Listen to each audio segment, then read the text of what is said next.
Let's froth a drugstore foundation. I have to try this.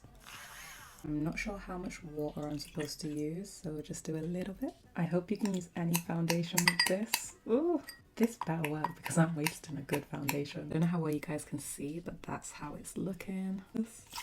Ooh. I know you guys can see that. It's not quite working.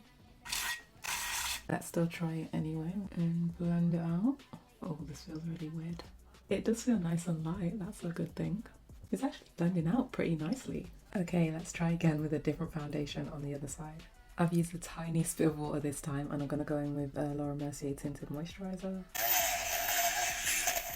Okay, that one still didn't really work. It kind of just separated from the water. But let's try it. It's kind of like separating. Can you guys see that? This one does say oil free. Now that I put it all over, it doesn't look too bad. I can't lie, I do wish it frothed up a lot more, like a more of a mousse texture. This is how the texture of it looks versus straight out the bottle. There's not much difference between either side. But honest thoughts, what do you guys think? Would you try this? This one might have to be a no for me. It's too much effort.